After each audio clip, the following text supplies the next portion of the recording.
అవునే రావాలి. నిన్ను భూమి ఎవరు కవులు పట్టమన్నదే, ఉన్నదో లేదో రైట్.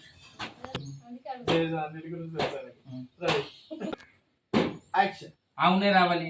నీకు అంటే కోపం వస్తుంది, ఉన్నదో లేదో ఎప్పటికప్పుడు కైకిలు చేసుకొని బుక్కడంత తినపోతావా అని భూమి కవులు పడుతుంది. కవులు పైసలు ఇవ్వాలి, ఒకసారి వెళ్తే ఒకసారి వెళ్ళి ఏం చేస్తావు చెప్పు.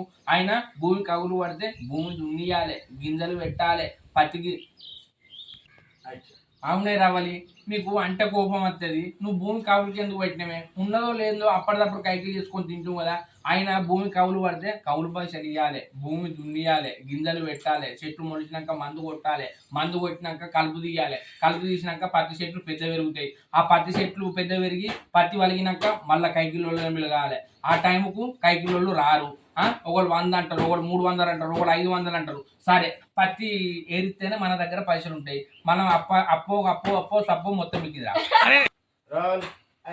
అవునే రావాలి. నీకు అంటే కోపం వస్తుంది, ఏమన్నా అంటే నావినికి నాగబాము లేచినట్టు లేస్తావు. నీకు అర్థమైందానే. ఇప్పుడు భూమి కావులుగా పెట్టినావు, భూమి పావు. అవునే రావాలి.